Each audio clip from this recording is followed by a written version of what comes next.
insinyuran itu kan bukan hanya BII, ada di PU itu beberapa seperti misalnya himpunan ahli teknik tanah, teknik hidrolik dan sebagainya. Itu prinsip-prinsip dari asas etika profesi itu asasnya dulu adalah asas kemanfaatan atau utilitarian ethics, kemudian asas kewajiban duty ethics, kemudian asas terus ya asas kebenaran right ethics, asas keanggunan, dan terakhir ada asas environment, jadi lingkungan, itu asasnya. Kemudian selain itu ada prinsip. Jadi etika profesi itu mempunyai prinsip, pertama harus bertanggung jawab, memberi yang terbaik, berkualitas, serta mengambil alih risiko demi kehormatan dan martabat profesi. Jadi tidak memberikan KW2, KW3 gitu ya, harus KW1 lah. Kemudian berkeadilan, bersikap dan bertindak adil, objektif dan seterusnya, tidak diskriminatif, karena hak tiap orang itu mendapat layanan yang terbaik dengan mutu yang baku yang diharapkan oleh masyarakat. Kemudian yang prinsip selanjutnya itu otonomi, jadi merupakan tuntutan profesi untuk mengatur diri sendiri tanpa banyak campur tangan pihak luar. Ya, kalau kita masih banyak tanya sana tanya situ, berarti etika profesinya belum memenuhi prinsip ini. Kemudian ada satu lagi yaitu integritas moral, mengharuskan seorang profesional untuk senantiasa menjaga martabat dan kehormatan profesinya. Nah ini ya kita sebutkan prinsipnya. Kemudian kita kutip dari luar ini ya. Pertama, Code of Conduct 1 ini. Pertama, etika itu menyangkut personal ethics. Seorang profesional menjaga kompetensi pada tingkat yang tinggi, sediakan layanan terbaik, serta bergabung, berperan, participate, dan contribute dalam organisasi profesi. Kemudian professional ethics. Professional ethics adalah didefinisikan bahwa seorang profesional melakukan tugas sesuai kompetensinya. Kolaborasi dengan pakar dalam mengatasi kesulitan dan memperhatikan K3L, sekarang K5L. Kemudian selanjutnya, common ethics itu adalah social responsibility. Jadi seseorang itu secara sosial itu memang menghargai wewenang, atasan, hak bawahan, rekan kerja, dan mentaati peraturan serta etika profesi. Nah, kemudian ada beberapa hal yang dikatakan sebagai perilaku yang tidak etis atau unethical issues. Pertama itu disebut fraud, ya, masih dalam bahasa Inggris. Fraud itu kita definisikan sebagai creating false impression, jadi memberi impresi yang salah, yang tidak benar. Kemudian cheating itu taking unfair advantage of situation, jadi menyalahgunakan, memanfaatkan situasi lah. Memang orang yang sedang bingung, kemudian ditawari macam-macam sehingga akhirnya kita seolah-olah menipu dia gitu. Yang ketiga adalah hiding information. Jadi kalau seseorang itu tidak boleh menyimpan informasi yang sebetulnya harus diketahui oleh temannya atau partai yang lain. Kemudian yang keempat adalah personal decadence, yaitu yang disebut melecehkan lah, bahwa kita bekerja di bawah excellency, di bawah performance yang baik. Jadi ada dua ini yang disebutkan di sini, careless ya, jadi tidak hati-hati, atau bekerja ceroboh, sloppy, lamban, itu juga merupakan hal yang tidak diinginkan dalam profesi. Lamban, tidak hati-hati, kurang teliti dan sebagainya. Dan unethical issues yang selanjutnya adalah interpersonal abuse. Jadi itu perilaku yang melecehkan yang orang lain, ya, temannya atau rekan kerjanya, baik secara seks, secara rasisme, secara emotion. Kemudian yang selanjutnya organizational abuse. Itu yang disebut ini adalah inequitable compensation. Misalnya penyalahgunaan kekuasaan, kemudian pelanggaran peraturan, violation of rules. Kemudian yang selanjutnya unethical acts. Nah ini didefinisikan sebagai berikut: knowing unethical behavior or acts but fail to prevent or to report. Jadi kita tahu bahwa di antara teman-teman kita atau di dalam kantor kita, di proyek kita itu ada yang nggak benar, tetapi kita diam aja gitu, tidak mencegah, tidak melaporkan kepada yang berwenang, ya, itu juga ya, dikatakan tidak etis. Kemudian yang kedua terakhir itu sebenarnya sudah bukan etis lagi ya, tapi itu sudah stealing dan lying itu sebetulnya sudah ke arah kejahatan juga gitu ya. Misalnya stealing itu kan take things that don't belong to you. Jadi kalau yang bukan hak kita itu jangan diambil. Apapun itu wujudnya apa, hak cipta, apa benda, atau apa. Gitu. Kemudian lying. Lying itu says things that you know it is not true. Sudah kita tahu bahwa itu tidak benar ya, tapi tetap disampaikan gitu. Itu banyak terjadi. Misalnya keuntungan dari bank yang sebetulnya tidak setinggi itu dikatakan, oh, nanti kalau Bapak investasi nanti untungnya sekian ya, sebetulnya. Jadi itu tidak boleh. Kemudian contoh beberapa pelanggaran etik itu sebetulnya intinya pada unsur niat dan perilaku. Kalau dalam teknisnya itu misalnya gedung roboh dan sebagainya itu mungkin secara teknis ya. Tapi kalau etika itu lebih memperhatikan aspek unsur niatnya dan perilakunya, bukan pada teknis pelaksanaan prakteknya. Beberapa contoh pelanggaran misalnya memalsukan kualitas bahan, kemudian memalsukan kualitas sarana produksi pertanian, bibit, pupuk, dan sebagainya, markup hasil, mutu, dan harga produk pertanian, dan seterusnya. Kemudian hasil di markup juga, melakukan pengoplosan bahan, menggunakan suku cadang yang kualitasnya di bawah kualitas standar. Nah, kemudian ada satu yang pernah saya kutip dari Pak Menteri Basuki, itu ada disebutkan ini, ada tindakan yang antara etik dan pidana. Jadi kalau menurut beliau itu kalau kita sudah dibicarakan orang, kalau bahasa Jawanya moroso itu berarti kita sudah melanggar kode etik. Kemudian morosworo, mulai ditegur, itu sudah pelanggaran yang lebih lanjut. Nah, kemudian ada yang sudah mulai ditindak. Nah, kalau tindakan yang lebih berat.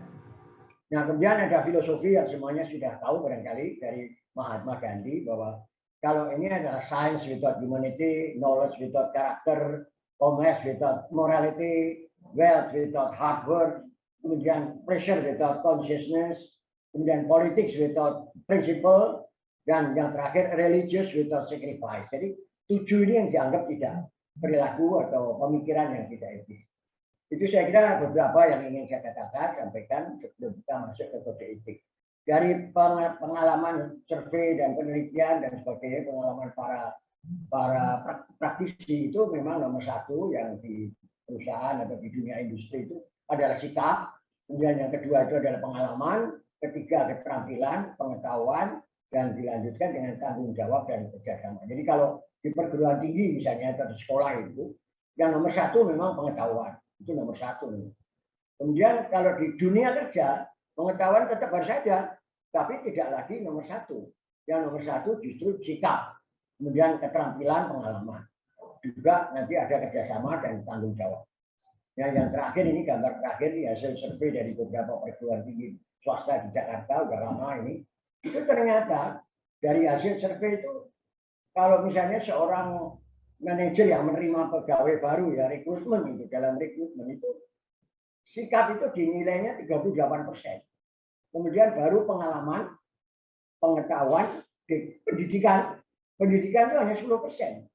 Jadi kalau pendidikannya agak kurang tapi dia mempunyai sikap yang bagus dan pengalaman yang cukup baik, maka dia mungkin akan lebih diterima daripada yang misalnya lebih pandai, lebih hebat pengetahuannya. Kemudian rekomendasi itu sekarang sudah kecil sekali, hanya 5%. Nah, inilah kira-kira yang terakhir ini adalah karakter dan keberhasilan. Menurut Profesor Yakob Buntoro dari UPH ini, keberhasilan itu ternyata ditentukan oleh 65% itu oleh karakter. Dan sebesar 35% itu baru oleh kemampuan.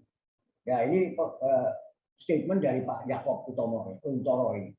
Kemudian ada juga profesor dari Gajah Mada, Pak Adri Pranoto, itu mengatakan bahwa 52% keberhasilan itu dari performance. Jadi orang itu harus perform. Perform itu harus berkiprah lah dalam bahasa kan. Kemudian yang 48% itu dari profisiensi, dari kemampuan, keahlian dan sebagainya. Jadi kalau Anda ahli ekspor tapi tidak perform, itu bisa kalah dengan orang yang mungkin keahliannya tidak terlalu top tapi dia perform baik. Jadi ini ada profesiensi, kematangan pribadi dan pengalaman kerja, dan performansi, kemampuan dan motivasi.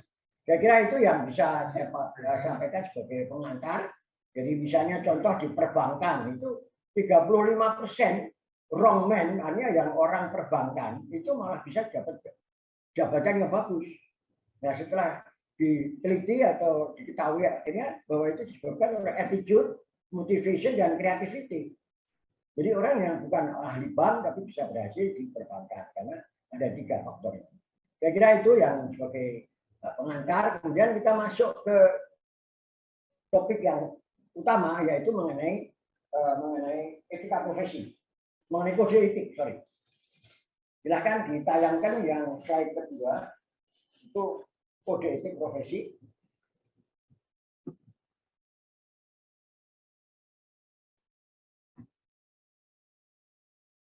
Sudah ditayangkan.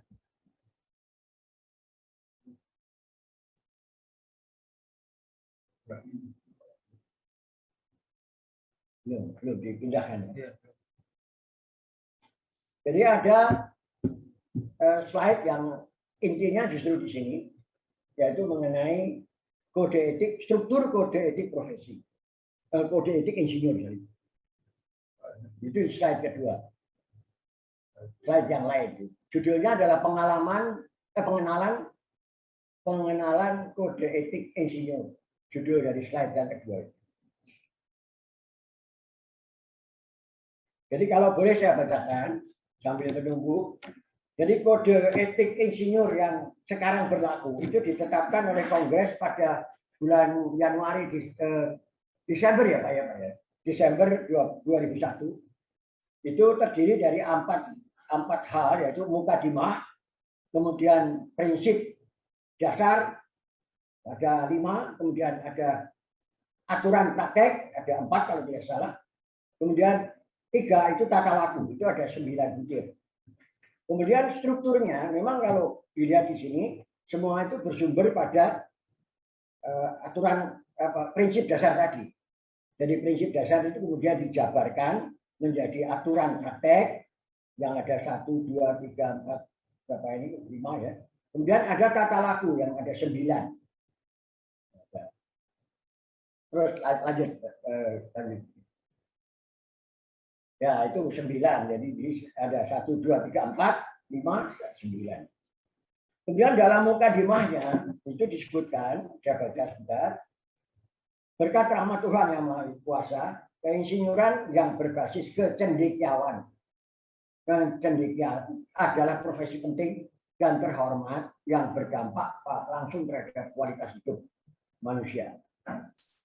Oleh karena itu, profesi keinsinyuran harus didedikasikan pada perlindungan terhadap keamanan, keselamatan, kesehatan, dan kemaslahatan masyarakat. Kemudian yang kedua, yang kedua dalam mukadimah adalah praktek keinsinyuran mempersyaratkan kejujuran, ketidakberpihakan, kewajaran, dan kesetaraan serta keadilan. Oleh karena itu, insinyur wajib berpijak pada prinsip-prinsip perilaku etis dan standar integritas tertinggi yang disusun dalam kode etik insinyur sebagai berikut. Jadi tadi saya katakan ada 4 prinsip dasar, 5 prinsip dasar, 6 sorry. Pertama adalah 1, mengutamakan keluhuran budi, keamanan, keselamatan, dan kemaslahatan masyarakat dan hubungan. Kedua, berpraktek hanya pada bidang kompetensinya. Jadi kalau kita di luar kompetensi kita itu sudah menyimpang. Menyatakan pendapat hanya yang dapat dipertanggungjawabkan berdasarkan kebenaran secara menyeluruh. Keempat, bertindak sebagai pihak yang jujur dan dapat dipercaya kepada pemberi tugas atau pemberi pekerjaan. Yang kelima, menghindari perbuatan yang mengelabui.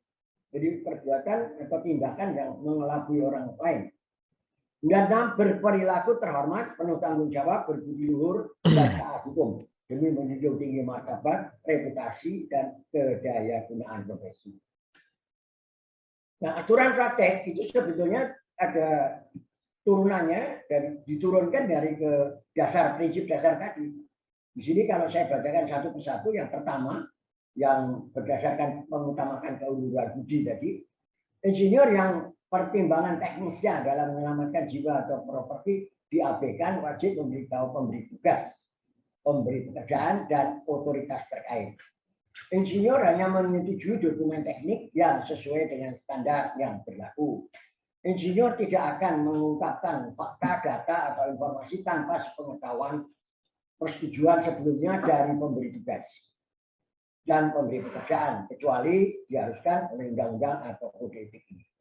Insinyur tidak akan mengizinkan penggunaan namanya atau nama rekan bisnisnya dalam suatu kerjasama dengan pihak-pihak yang diyakininya terlibat dalam usaha yang menipu atau yang tidak jujur.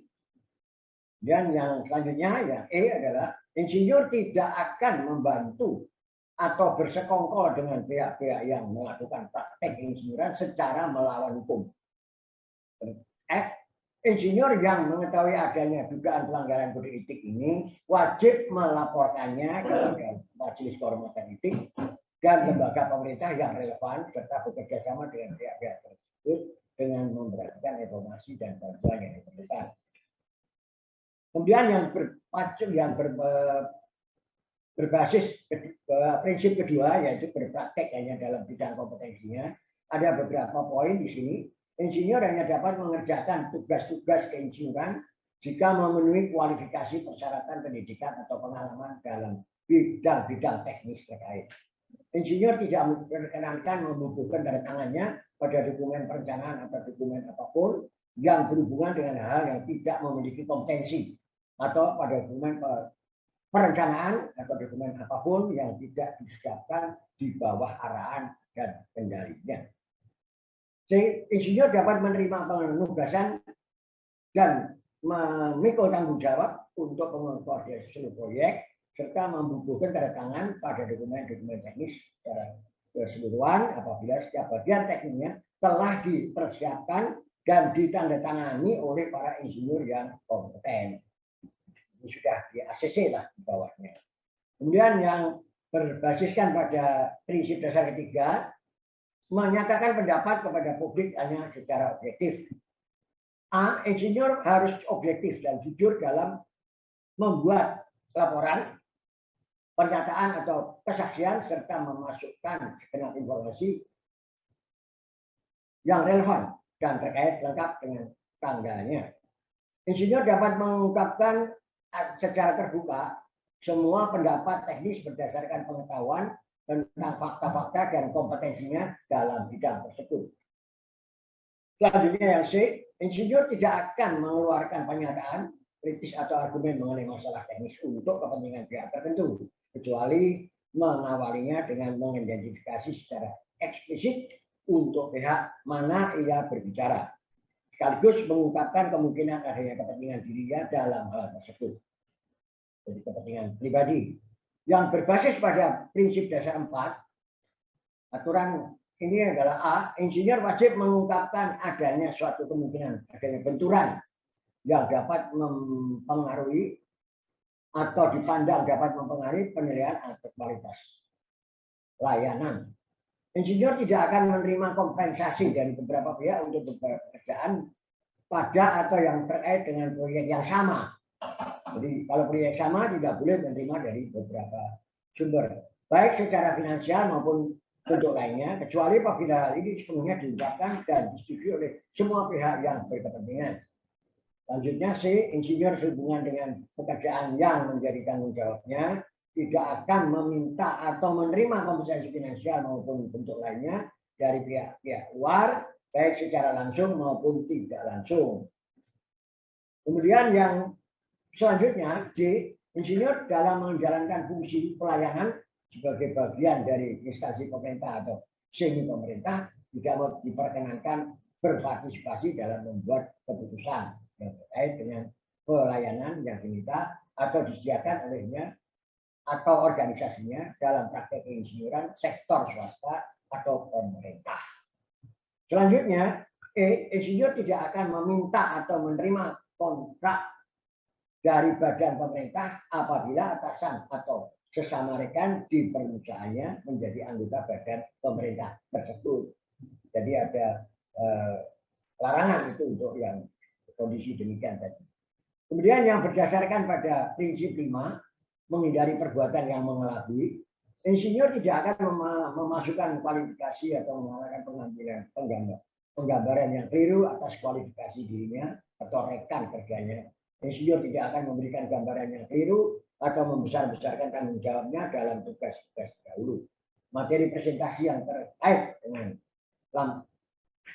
lamaran tersebut, pekerja tidak boleh menggambarkan yang keliru, fakta-fakta tentang pemberi tugas, karyawan, rekanan, pekerja usaha, atau capaian di masa yang telah lalu.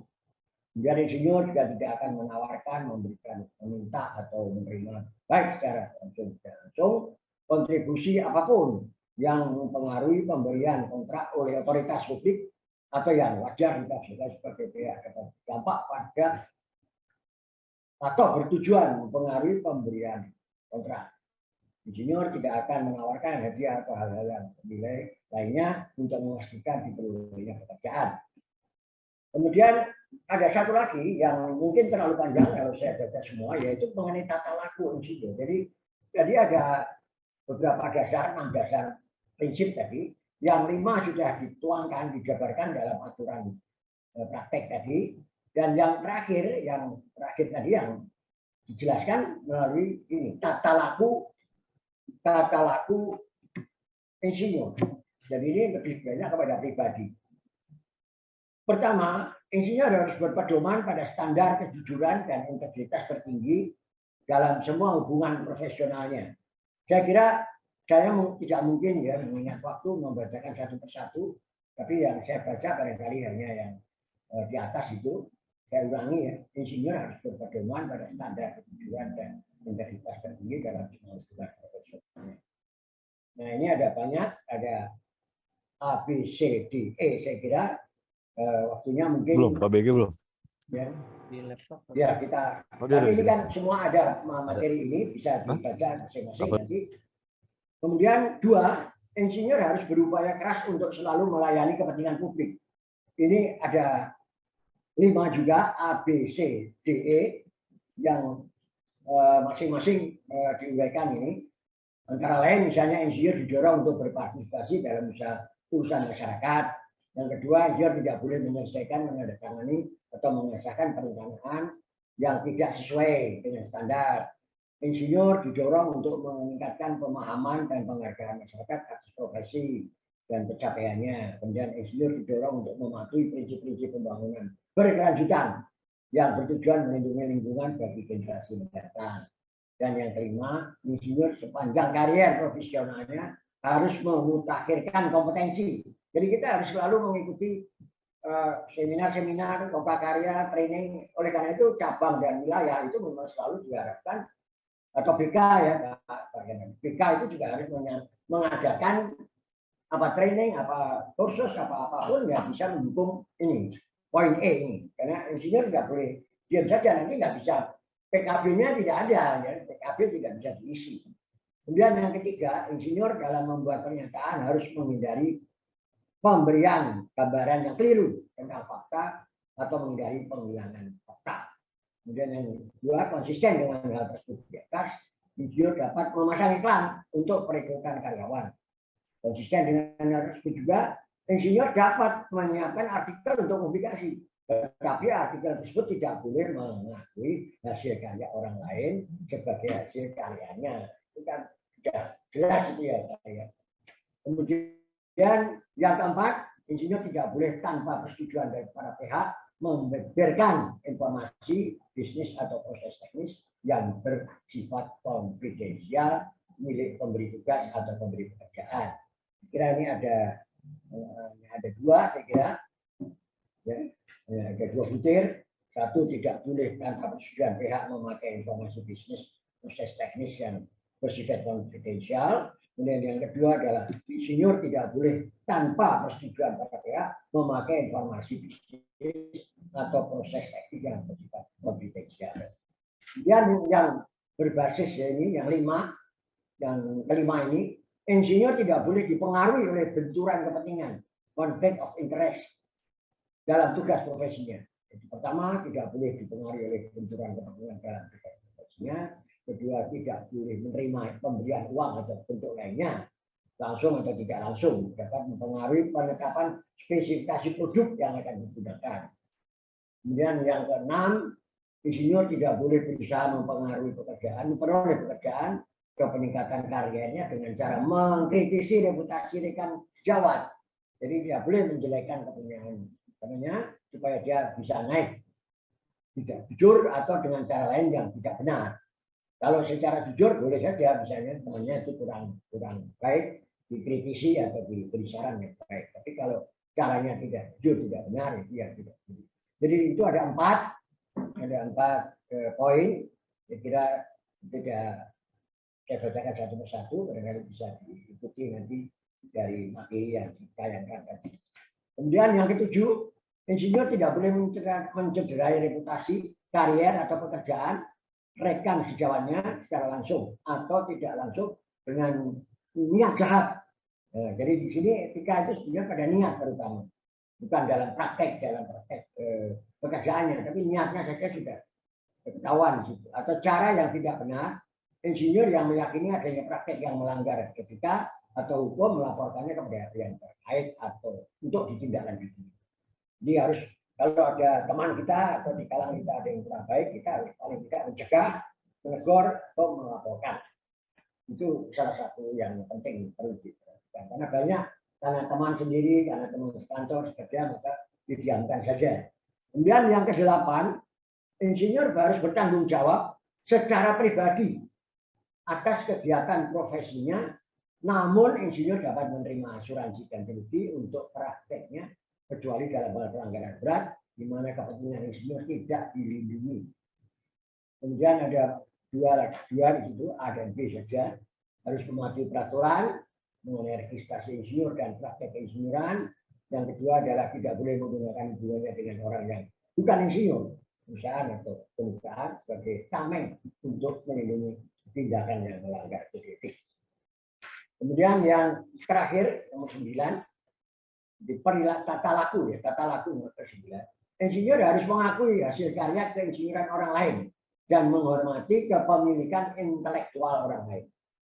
Insinyur harus menyebutkan sejauh mungkin kepemilikan atau desain temuan, tulisan atau capaian lain. Insinyur yang bekerja untuk pemberi pekerjaan dan menggunakan desain milik pemberi pekerjaan tidak boleh menggunakan untuk pihak lain tanpa izin pemberi pekerjaan. Insinyur yang dalam bekerja mungkin menghasilkan kekayaan intelektual harus membuat perjanjian tertulis sebelum tentang hak tersebut ke atas kekayaan intelektual. Karya insinyur berupa perhitungan, desain, data, dan sebagainya semata-mata terkait dengan tugas yang diberikan oleh pemberi tugas adalah hak milik pemberi tugas. Pemberi tugas wajib membebaskan insinyur dari tuntutan hukum jika ia menugasi insinyur menggunakan informasi di atas untuk tujuan yang berbeda.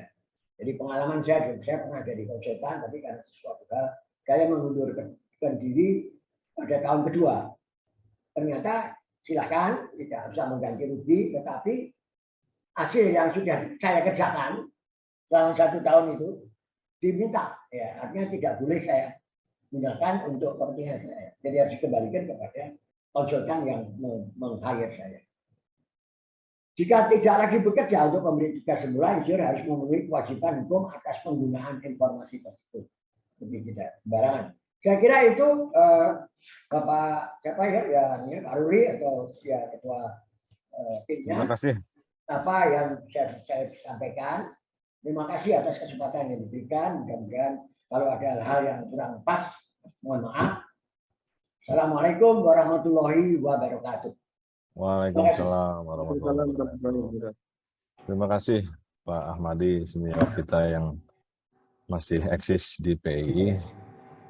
Silakan Ibu dan Bapak yang ingin bertanya tentang kode etik, karena kode etik ini panjang perjalanannya Pak Ahmadi ya, sampai terbentuk majelis kode etik di periode lalu dan periode sekarang.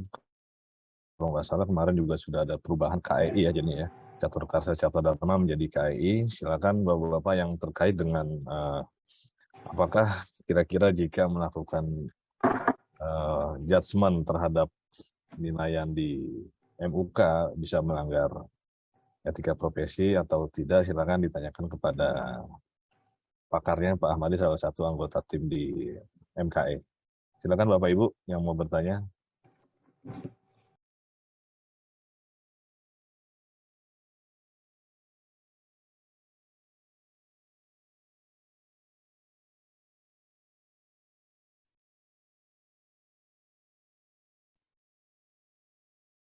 Pak Pras, silakan Pak Pras. Silakan Pak Pras. Jadi sebelum yang baru ini, selama ini mungkin Pak Ruli juga sudah paham sekali, kita memakai kode etik insinyur yang versi lama itu sangat terkenal itu, singkatannya adalah CKSD, yaitu Catur Karsa Sabta Dharma. Yaitu 4 prinsip dasar dan 7 tuntunan sikap. Ya, saya juga tidak apa ya, tapi itu cukup singkat dan jabarannya memang tidak terlalu dikenal atau tidak diperkenalkan kepada anggota-anggota. Jadi biasanya anggota hanya mengenal Catur Karsa Sabta Dharma ya Pak Doli ya. Jadi 4 prinsip dan 7 tuntunan. Nah sekarang kita itu sudah tidak pakai, kemudian kita jabarkan lebih luas berdasarkan tentu ya para ahli yang lain itu memakai literatur dari beberapa negara dan yang up to date ya, yang up to date, cakupannya luas, terutama mengenai aspek lingkungan yang dulu kurang disinggung mengenai keberlanjutan pembangunan dan aspek lingkungan. Silakan kalau ada. Silakan Pak Pras sudah raise hand, Pak Pras raise hand. Ya, selamat sore Pak Senior, Pak Insinyur Ahmadi. Jadi begini Pak, saya iseng-iseng buka sistem di Simponi ya, terutama yang berkaitan dengan FAIB.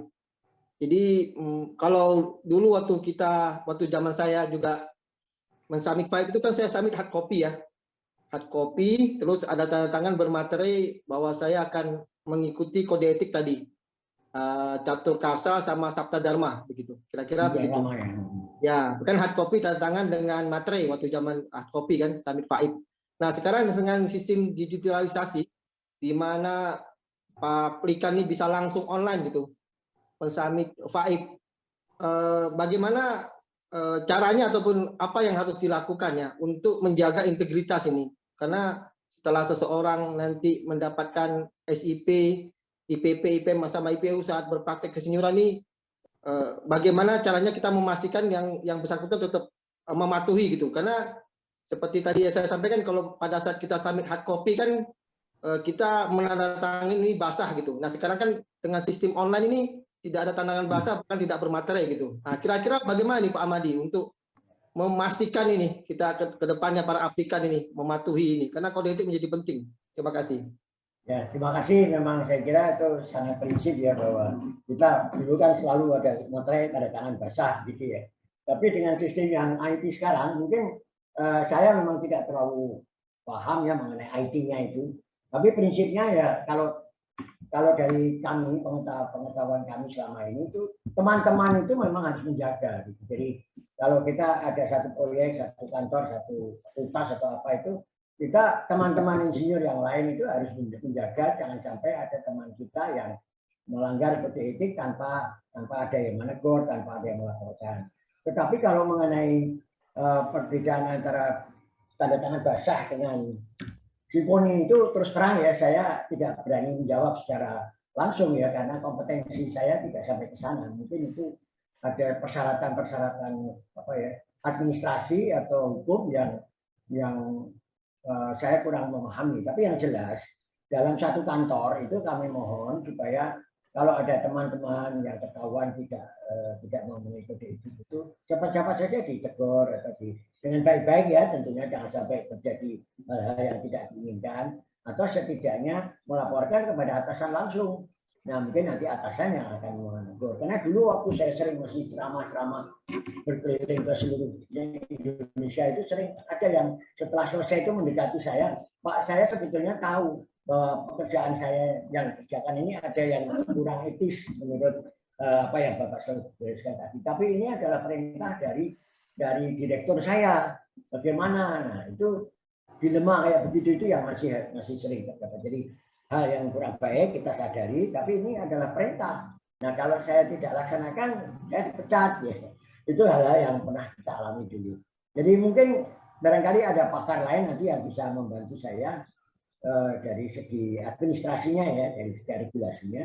Kalau tidak ada tanda tangan basah, ini bagaimana konsekuensi dari IT yang sekarang semua dengan serba elektronik ya, apalagi nanti di metaverse itu nanti kan semuanya tidak ada yang tanda tangan basah ya Pak Rudi ya. Semua kan betul, Pak. kita percaya dengan apa yang ditulis di laptop atau yang di Betul, HP betul. itu. Ya, saya kira itu, mohon maaf kalau tidak tuntas jawaban saya dalam hal sah tidaknya itu. Ya. Terima kasih. Barangkali ada bapak-bapak yang bisa Terima kasih. melengkapi. Ya. Terima kasih Pak Ahmadi. Memang transformasi dari manual ke digital itu kan memang ada banyak perubahan ya. Ya, betul itu Pak. Penandatanganan kita kadang-kadang mengikutinya tidak secerdas seperti yang diharapkan. Ya. Penandatanganan dulu di atas materai, terus kemudian sekarang cukup checklist yang menggantikan posisi materai gitu ya. Mudah-mudahan ini keabsahannya terverifikasi gitu ya Pak Ahmadi. Saya bisa tambahkan Pak Ruli. Silakan. Ya, Pak Catur, silakan. Pak Catur ya. Ya. Silakan, Pak. Jadi Bapak Ibu sekalian, memang dunia digital semakin maju ya, semakin maju. Kalau Bapak amati ya, sekarang sudah terpakai yang namanya tanda tangan terregistrasi, ya. Nah, itu pengumuman sekarang itu para dirjen, para sekjen ya, kalau mengumumkan satu surat itu, sekarang semuanya sudah digital itu, ya. Tidak ada tanda tangannya, tetapi ada barcode-nya begitu. Saya rasa ini akan diterapkan di Simponi nanti ya, cepat atau lambat. Dan termasuk juga ini untuk kedatangan e-certificate Pak.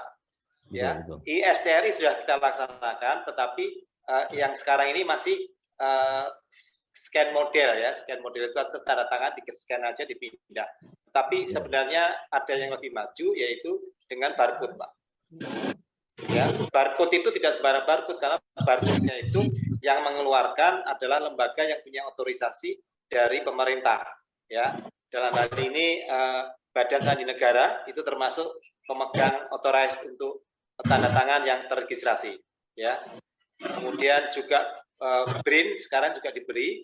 Ya, BRIN itu punya satu badan yang mengeluarkan tanda tangan terregistrasi sehingga kalau ada satu undangan dengan tanda tangan bersangkutan itu dengan barcode itu sudah sah, ya, sudah sah. Terima kasih Pak. Baik, terima kasih Pak Catur atas tambahannya. Ada beberapa pertanyaan lagi Pak Ahmadi, Pak Habibie, silakan Muhammad Habibie. RT ini kan mana sini? Mahdi Portowiyoto. Mohon izin Bapak, saya mau tanya, ini kaitannya dengan etika profesi. Jika ada badan usaha, itu dia memakai nama kita untuk suatu pekerjaan, sementara kita tidak dilibatkan dalam pekerjaan itu, apakah kita termasuk melanggar etika profesi tersebut? Itu aja Pak. Ya, saya kira memang kita harus cerdas, harus teliti ya kalau memang kita merasa nama kita disalahgunakan kan itu Pak, disalahgunakan. Nama kita dicantumkan dalam laporan proyek, tapi sebenarnya kita tidak pernah dimintai pendapat atau diajak rapat, diajak menyusun rancangannya atau mengawasi, memonitor, dan sebagainya ya.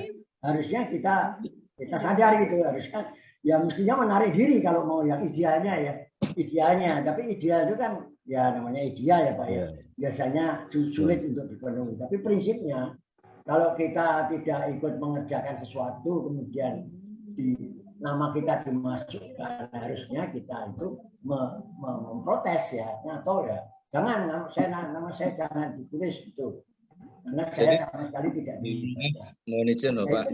Dulu memang sering Pak terjadi, tapi mudah-mudahan sekarang sudah tidak begitulah. Kalau dulu itu kan sering hanya dipinjam, istilahnya pinjam nama ya, pinjam nama misalnya profesor, doktor ini, tapi ternyata ya satu kali pun tidak pernah hadir dalam diskusi-diskusi. Kalau diskusi nanti yang dikirim ya asistennya aja begitu. Nah itu kejadian-kejadian yang dulu sering terjadi di zaman orde yang sebelumnya itu sebaiknya kita semuanya wajib mentaati ya, jangan apa artinya jangan membiarkan hal itu terjadi sesuai dengan jadi yang dalam kode etik ini Pak, mohon izin. Jadi mohon kita sadar lah, ada insinyur tidak boleh dan sebagainya tadi. Itu ada di tata laku tadi Pak, tata laku. Iya. Terima kasih pertanyaannya, dan itu memang hal yang dulu terjadi Pak. Iya, mohon izin. Jadi pertanyaan saya itu, ketika nama kita dipakai sama BU, badan usaha, tanpa sepengetahuan kita untuk mengerjakan proyek, apakah kita termasuk, kita kan berarti kan yang dipakai nama tersebut, apakah kita termasuk melanggar etika profesi keinsinyuran? Itu pertanyaan saya gitu, Pak. Kan kita kan dipinjam, nama kita dipinjam, saya punya STRI, dipinjam sama SBU, tapi tidak izin sama saya, tiba-tiba buat proyek. Nah, ketika saya tahu sudah berjalan, sudah selesai, bahkan sudah selesai, di situ ada permasalahan. Nah, di situ apakah saya termasuk melanggar etika profesi keinsinyuran, Bapak? Itu pertanyaan saya itu, Pak. Ya. Terima kasih.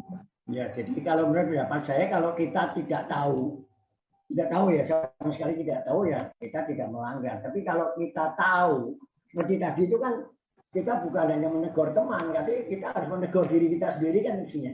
Jadi kalau ada teman yang nggak benar seperti itu tadi kan nama dipakai padahal tidak tahu apa-apa itu kan tidak benar. Nah, kalau itu menyangkut diri kita sendiri ya sebaiknya kita menegur kita sendiri dalam arti begitu kita tahu kita protes yaitu jadi tolong nama saya dicoret atau minta maaf atau bagaimana, mungkin ada jalur hukum yang bisa ditempuh gitu. Kalau ada somasi dan sebagainya itu wilayahnya mungkin bisa lebih jauh kepada bukan hanya dalam etika profesi ya, tapi penyalahgunaan nama dan pencemaran nama baik juga mungkin bisa juga kan, kita tidak ikut bekerja tapi nama kita dipakai. Jadi itu tanggung jawab pribadi tadi kan. Memang tanggung jawab pribadi itu di dalam etika profesi itu terakhir Pak. Nomor satu adalah tanggung jawab pada publik, lalu terakhir pribadi. Tapi tetap harus ada tanggung jawab dalam tata laku yang 9 tadi ada di situ Pak. Jadi itu Pak yang bisa saya jawab. Jadi mudah-mudahan Bapak bisa memahami situasi yang demikian itu pernah dulu terjadi. Mudah-mudahan sekarang ini semuanya sudah lebih teliti, lebih rapi ya dengan IT yang kita pakai sekarang ini. Terima kasih atas pertanyaannya Pak. Terima kasih Bapak atas jawabannya. Assalamualaikum. Waalaikumsalam. Terima kasih. Baik, terima kasih Pak Habibie. Sekali lagi Pak Budi dari UGM. Silakan Pak Budi.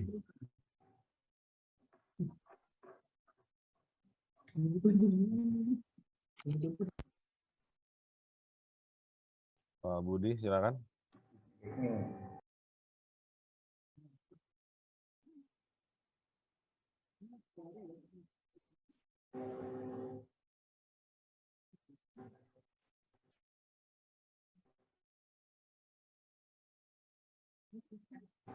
Mana Pak Budi? Pak Budi. Budi Apa kabar Pak Budi? Silakan Pak.